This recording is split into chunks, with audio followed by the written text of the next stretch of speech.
Hi everyone, welcome back to another series of Jolly Dancers Talks. I'm going to be the first episode for this series, and I'll be talking about my personal struggles with mental health through postnatal depression and depression. So yeah, I'll just go straight into it. I think obviously having a baby does completely change your world. You would agree. For the better, Yeah, and makes it more challenging, I've got to say. Not worse, challenging. yeah.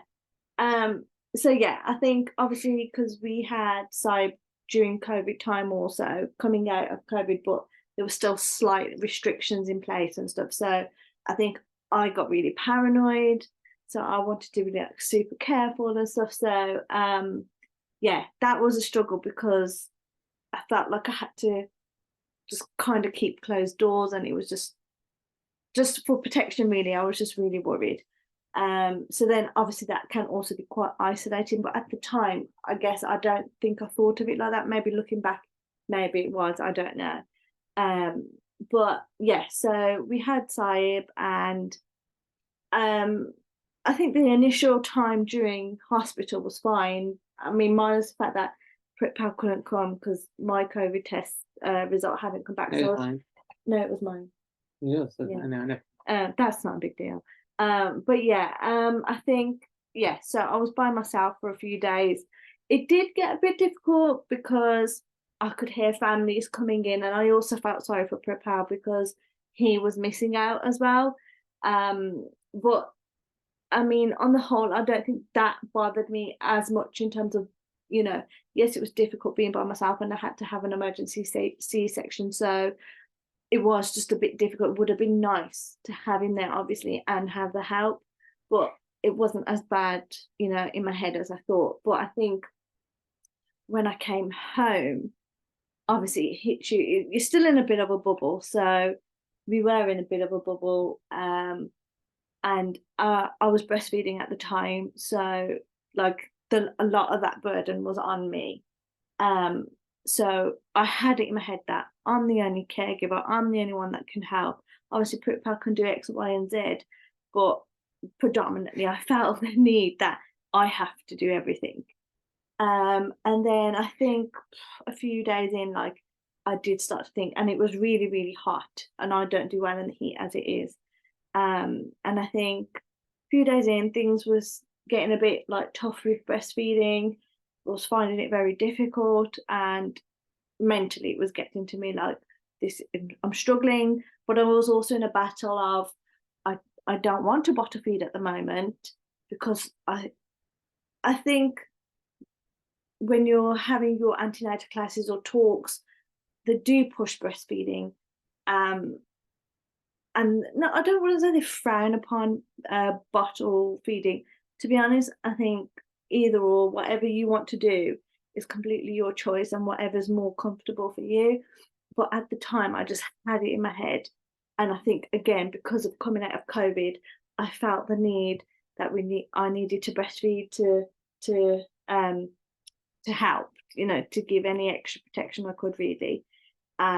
So yeah, so then that started to get really difficult, which really did like have an impact on my mental health because I felt the burden that I needed to carry on, but also the internal struggle that I didn't want to.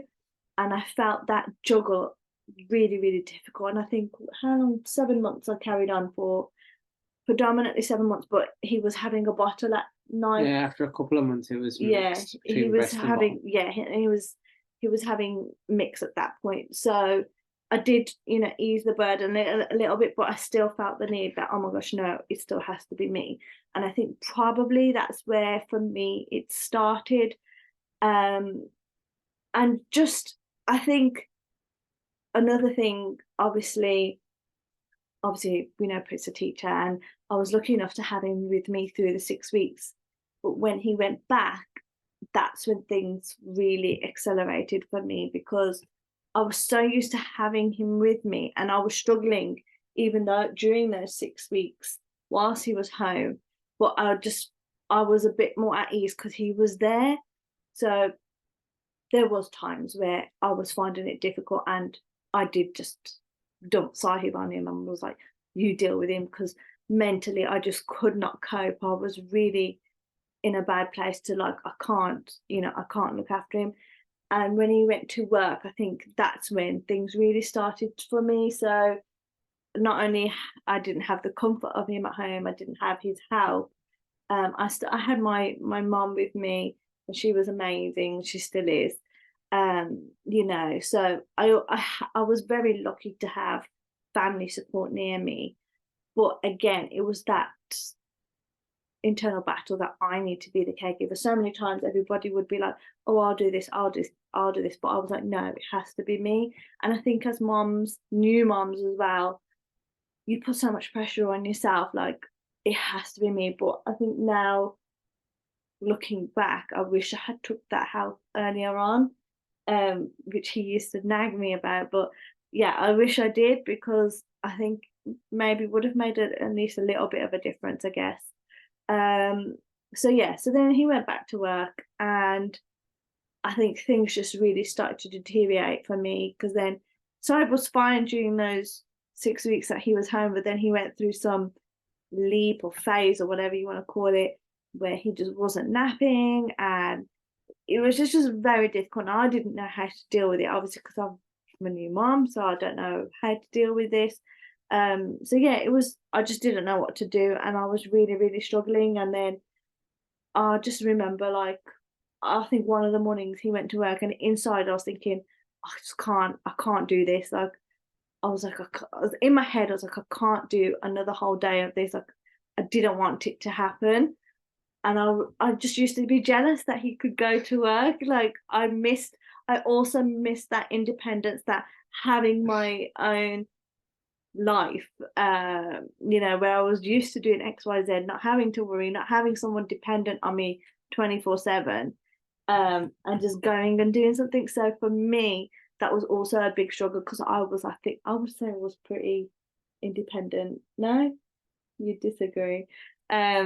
But yeah, I would say I was like, I could do things for myself. Um, And there so were signs like when she said she wouldn't take help. We knew it wasn't a good sign. So at first, like she refused help from her own mother. She thought she could do it herself. And then luckily my employer was good, I have to say. So it gave me that time that I needed.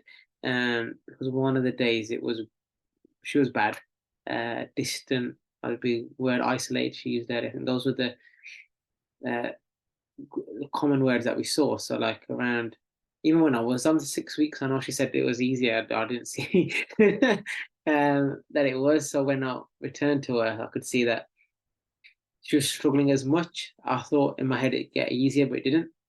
So we called the health visitor, and they sent someone over from the team do like an initial assessment on RAV, just a quick survey to assess her mood and stuff. And I didn't know the time scales for this. So like I think after 6 weeks it's classified as something else. And after like 6 months, it goes from like baby blues to postnatal to depression. Yeah, the first 6 weeks they say it's your baby blues, so you're still in that all hormonal phase. She had her first initial survey after the 6 weeks. Yeah. So it wasn't baby blues, it was postnatal, which I didn't really know about either. I've done the baby classes, and they're like, "Oh yeah, you got a baby, well done. Here's some milk." Yeah, and that's true, because we sometimes when we look back and talk about this, that's not never really mentioned. It's I don't think we ever had attended a class where that was spoken about, or what to do if you feel like you're not yourself, where to go.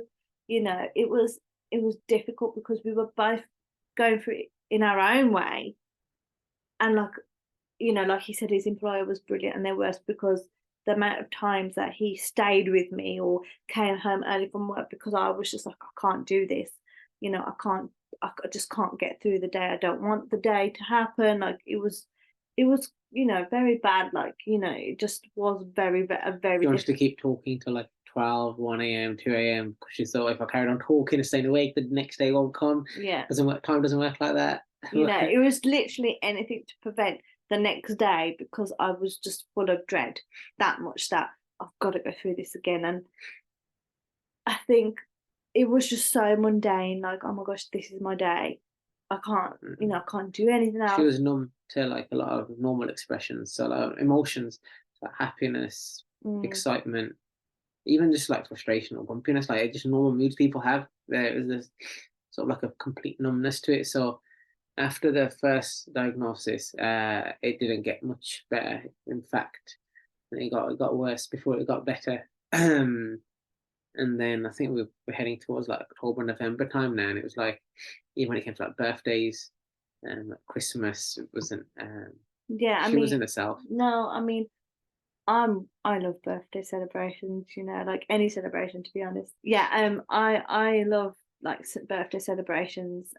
So it was didn't even care about my birthday. I didn't Christmas, like, and I not only did I have the depression, like I was very anxious. Like I love going out. I love, like meeting people, doing XYZ, but see Sahib, especially pretty much like the year after Sahib, I didn't want to go anywhere. I just wanted to stay at home. I'd do anything to avoid going out. I just was petrified to take him anywhere because I was like, what if he cries? Which Yeah, is normal, which is I remember normal. one time I went to Mary Hill, Yeah. and I said to her, "Oh, we have to take him out. Like, you can't just stay in the house all day. Or take him like to the park in the pram. Just take him to Mary Hill." So we took him, and he started crying, and she couldn't hack it. So I fed him. We had some milk, and then brought him back, and he was fine. And I think it was just hunger. But I think again, as new parents, and you're going through that, oh, people are gonna look at me Yeah. if my kid cries, or I can't hack it. People are gonna think I'm a bad mom, blah blah, all these sort of thoughts. Um, but I think when you look at it like in a reflective manner, you realize that okay, maybe things could have been done differently. But I think the biggest thing here was she didn't understand, like, and not understand, but like she didn't recognize her own symptoms early enough. And I don't Mm. think we did either. Looking back at it, I think if we got the help a bit early, I don't think it would have lasted as long. No, I mean, I think for the first year straight, I think it was pretty evident that I had it, and then obviously he's 2 now. I'd say the half a year after, it was very on and off. I'd have my good times, and then I would have like a really low, and that would last for a very long time. And the one thing I would recommend is if anyone's watching this, and you seek help, continue with it. So I think one of the traps that Rav fell into at the start was she'd do like a therapy session, or like a walking session with Black Country Mental Health or different like charities, and whoever the visitors, like health visitors, recommended to us.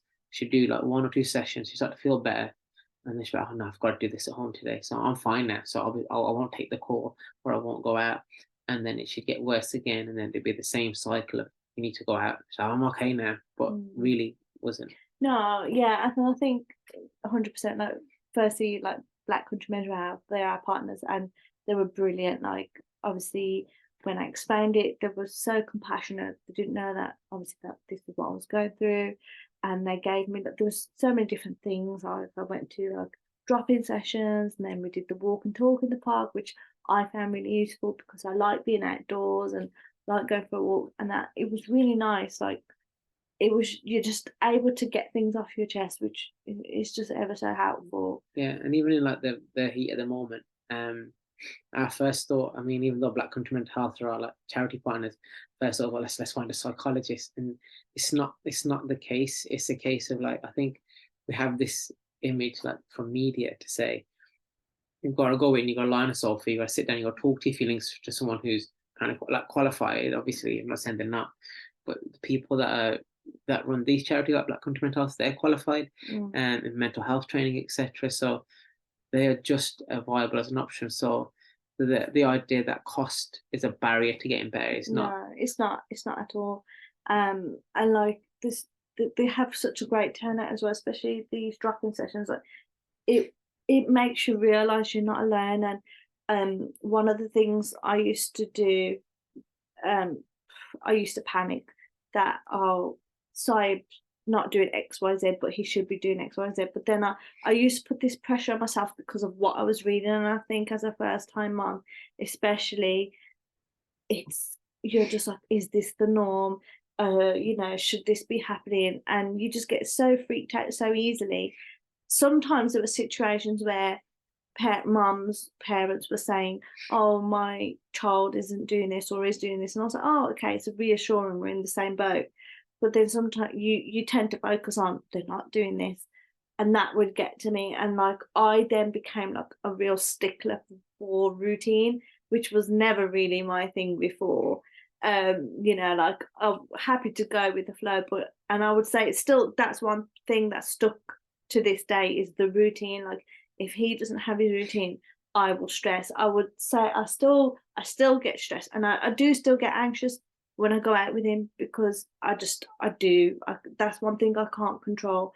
I do get really anxious when I'm out and about with him because I just think all sorts. You just Yeah. think all sorts, and Even in family settings, it's not a case of like it's different from one setting to another. It's been like a general thing across all settings, parties, family functions. Even if we just go out yeah, with Saib, but no, I think there were points where like she I don't know she'd cry for like days on end, like no reason, absolutely mm, no reason, and no trigger. Sometimes like I try and like when notice signs of a depression, I thought, okay, something not right here. When sometimes she'd cry, I never noticed a trigger.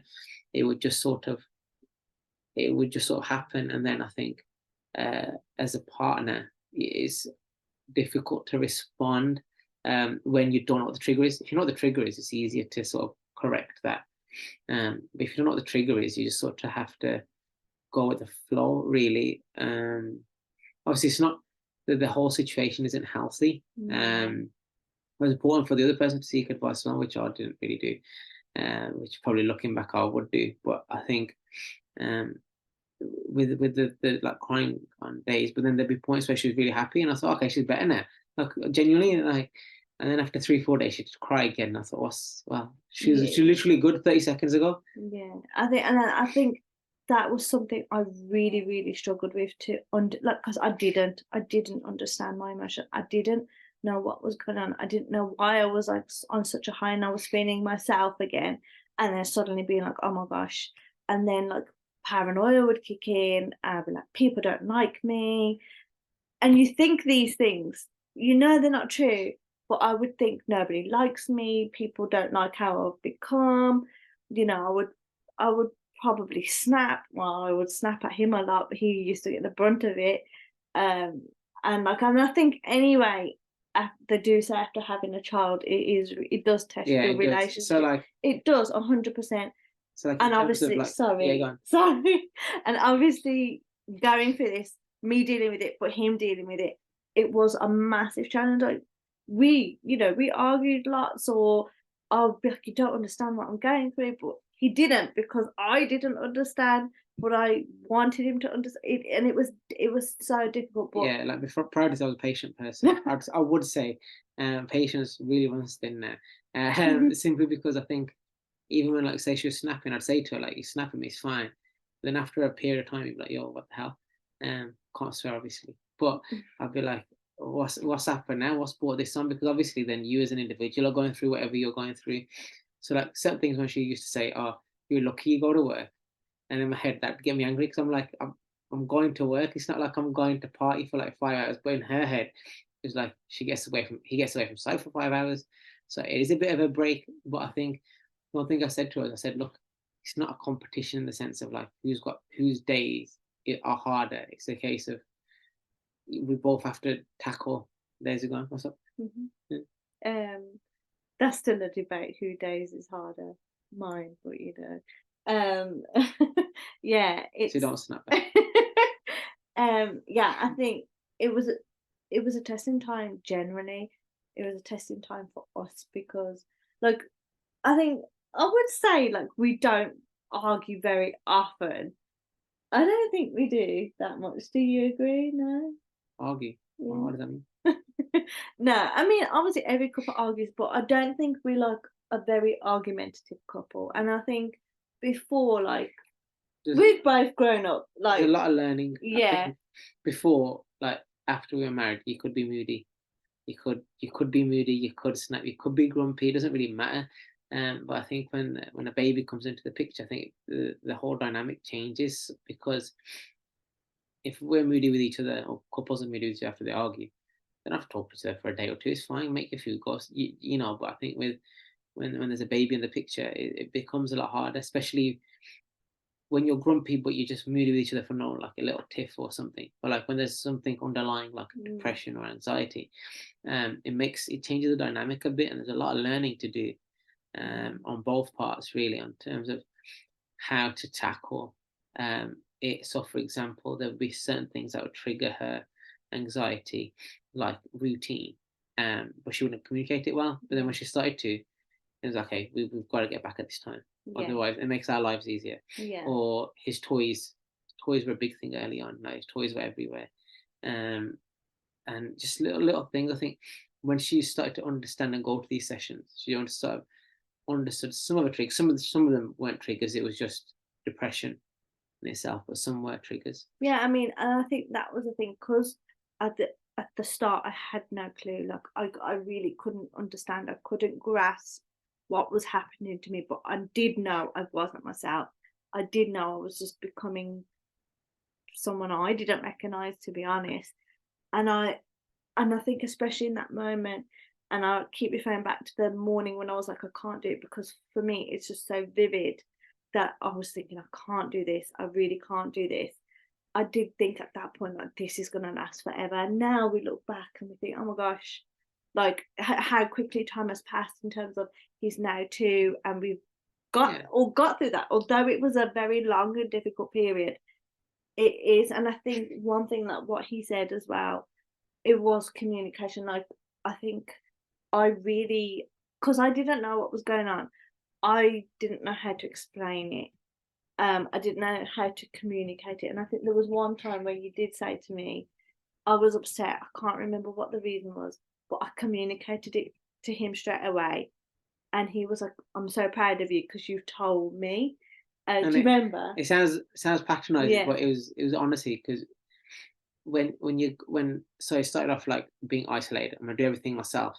So the mentality didn't change from like COVID to that point, and she would never tell. She would never say what's wrong. Like she'd react, but we didn't know what was causing that reaction. And I think it must have been after one of the sessions she's had where she started to communicate it better. Um, but it's very careful in terms of wording that I have to use as well, because certain things would like, and now it might have come across patronizing. It didn't at the time. No. Sometimes it does, and it's hard to say. It's easy to say like, oh, get over it, but what are you getting over? You know. No. But like, yes, saying that now, like, it does sound like, oh, well, you just spoke about it, but it was such a massive thing that I spoke about it there and then. Because my problem was I would let it fester. I would Mm. think about it constantly in my head, like, just really work myself up about it. Be distant with him, obviously, because obviously we're at home. And just be quiet and just like think about it and think about it and think about it, and it was just damaging me to me and him. But like I don't know, that night I just was like, this is what's wrong, this is why I'm feeling like this. And even when he was like, I'm proud of you, I was like, you know what, like I felt better instantly by just saying it. And I know we say this and we say this in our talks and so many people have said it, but speaking is like a massive thing. And it's ironic because how many times we've done talks and spoke to people, charities, and we always say like speak, but I think it is one of those things that when you go through it, it is a It's massive, yeah, it's a massive step. I don't think it can, people do like don't realize how big of a step it is to speak about it because it's easy to hide. We had to hide it, like for me, like doing things that you enjoy. So for me, Geordie dances was a mass and still is a massive thing. Like I was so eager to get back, but because I had the C-section, I couldn't get back as quickly as I wanted to. Um, but I missed it so much. And I think that was another thing because that was another part of me that I had lost. And I was like, well, when am I gonna go back? When can I dance again? And I really, really struggled missing out on so much. Whereas there was an extra burden on him at the time because he was having to do much more with Geordie dancers because I wasn't able to help. But I think going back did really help me even at the start, even when I was just able to do light dancing mentally, it really made a massive difference because I felt, oh, that's another part of me I've got back. And I just felt like better that I was able to do things like that. So again, like finding something that you enjoy, or makes you happy or gives you time. And I think we're very lucky as well, like, my family are ever so supportive in terms of joining dancers. We're able to do so much, and we also are able to, like, have time as just Prit and Rav, not mom and dad, but Prit and Rav, because I think I think that's that's it. important. That's I think very, very because important. I think, especially in the South Asian culture, once you've had babies, like they're your life for 18 Yeah, years. Um, or uh, longer. or yeah, or longer. Um, but then you lose that connection. Um, and like for me, I think one of the biggest things was keeping that. Um, because there's something I was reading where obviously you're raising a child, but the child is a reflection of what your actions are, how you are, and what they see every day. So, like as a couple, so not as parents, as a couple, what kind of actions do we want our child to see? Do we want to see it distant into like stereotypical roles and just focus on a child? So when he gets older, that's what he sees and Mm, recognizes. Or do we want it a bit more of like a more of a dynamic relationship where he can see us as parents, he can see us as a couple, yeah, he can see us as like mum and dad, but also sometimes like putting Rav. yeah, Like, fun thing. yeah, I think it's important, but it's hard to get to that point if Mm, you don't recognize it early enough. So luckily Rav did, but obviously I know there's some people that go even further yeah, with their postnatal before they seek help, and sometimes unfortunately people don't, yeah. and it leads to like suicide and stuff. So yeah, I think we're fortunate in the sense that because through our talks we did recognize I mean, what. don't get me wrong. There was times where I was like, I don't want to be here. I can't do this. I don't want to be here anymore. Like, and saying it wasn't easy. I guess him hearing it wasn't easy. But like, obviously, I can't imagine my life without Prit, side my family. Like, and you do think, why did I say that? But I think when you just feel so low and you feel like there's just no other out, you just think that is the only out. But it's not. It does get better, and it really, really does. Because sometimes I look back and we talk about it sometimes, and I look back and I think, wow, like it was rough. I It think was. that was a hard conversation to have. I think I remember coming home from work a bit early. I knew what was happening. I knew what was going through her head because there was that prolonged a period of distance and stuff. So that she's only heading her thought process, only heading in one direction here.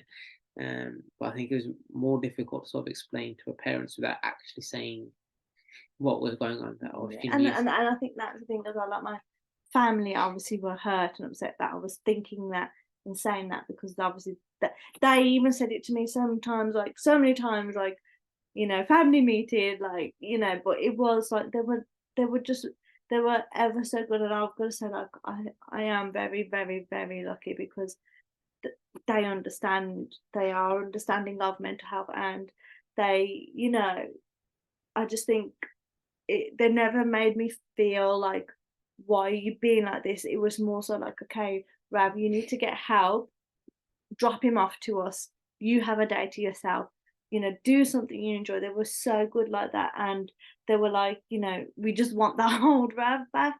And yeah, like I broke down to them, like it was even. But it wasn't as easy as dropping him off. I think there were points where she just was like, no. She was Mm, like, oh, I need to feed him. I need to do this. mm, Like even that step of dropping him off yeah. after months was a good positive step. And I think, yeah, sometimes, you do have a breakdown. I probably had several, to him, to my family, but it's best to do that, because then where it can head is somewhere that you don't want it to head for anybody. So it's better to just let that emotion out. And okay, I know I said these things to him. Looking back, it's not something that he would want to hear. Um, but like I think sometimes, and I do say this to him sometimes, when that period, especially of Saib's life when he was that young, and I wasn't enjoying it. like sometimes we have a thing at night where we look at sides videos of photos before we go to bed, and he likes looking at the phase of when he was newly born, where for me I find it difficult because I don't remember enjoying that part, and I always say that to him, that I look back at it and I remember it, and yes, they're cute photos and videos, but I still remember the negative side of it, that I didn't enjoy that time. And now I don't, so I don't like the fact that that's how his early years were for, Well, I think not so much, I I know think it's a he won't remember, I think yeah. there's a mentality shift here as well. I think obviously as a mom and going through this, yeah, obviously the perspective's different, but from like Simon's perspective, I see on a daily basis, he don't remember anything of what happened. He was like, "Oh, mommy, mom." Even now, he's like he's going through some sort of separation anxiety, Mm, something with Rav. Every time she goes, he's crying, and so it's like I think babies are quite durable, but I think what isn't is like your own emotions. And if you're not a steady rock, if you're not stable, it'll make their upbringing a lot more mm. difficult. They do sense, and like loads of people say, like if you're off, they sense. So if you're stressed and anxious, they pick up on that. And I do believe that, because when I get stressed or anxious, I feel like, especially before, now he's just a little terror in general, but I think he would be like that bit more fussy. And that's what would make me reluctant to take him out, because I was like, I struggled at dealing with a fussy side at home. What am I going to do if I'm out and about with him by myself? So it was just a real learning curve. But like sometimes I can look back at those photos and be okay with it, but sometimes I do think I can't. It just depends. But like I still remember, I still see the cute side, but I think for me internally, I just remember the bad moments that I went through at that point. That's why I find sometimes that a bit more difficult. But I think like now we're touch wood in so much better place. I think we speak more in terms of if something's bugging us. I mean, yeah, I don't know if you agree. But yeah, Yeah, I think yeah, and like we said, it does test a relationship 100%. But I genuinely could not have got through it without him, like because he helped me so much. Yeah, he helped me a lot, and like if it wasn't for him, like I wouldn't be able to be this happy. And because he I know he made every effort to bring me back to normal Rav, and did whatever he could, and he was just ever so supportive. And if it wasn't for him recognizing it and calling the social services, then we could have still been in that rut, really, of me being like down and stuff. So yeah, thank you. that's okay. Mm. Thank you. I think I didn't ask you to say that. No, I think it's important to have that healthy relationship, to recognize that if one's off, the other one's got to sort of step up and take it both back. Mm, And I think having a chat with someone when they're like, oh, they do this thing where I don't know what it is, but they do like 80-20. If I'm yeah. 80% today, you're 20% Mm, today, and you've just got to recognize that within yourselves. But no, I think it's been a challenge. I'll obviously would never change it. Having side or the challenge, I think has been a real moment of growth in anyone's yeah. relationship. I think it always is. Sort of test the waters, but you make it through. Yeah, 100%. But and I think obviously if anything that we've said like has resonated with anyone, like we're more than happy to talk, talk you through anything, or go through our, more depth of our experience, or what things helped. Obviously, like we said, Black Country Mental Health, we can always signpost you to charities, but there are charities out there, like we said, our partners, Black Country Mental Health, are amazing. The work that they do, the way in which they help you, that they just really go above and beyond. So like I cannot recommend them enough, just because they helped so much, I feel.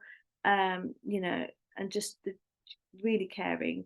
But like I said, there's so many ways you can go through the NHS as well. You get free counselling sessions through the NHS. So there is ways, but it's I think, like we do say in pretty much every one of our talks, it is so important to talk, and I think it is so underrated how much it helps. Like just just there and then letting out the emotion. If you've got to cry, you've got to cry, but it's fine because you will just feel that much lighter from letting it out. So yeah, um, if it has resonated with anyone, like I said, I'm happy to chat with anyone going through this, or knowing of anyone going through this.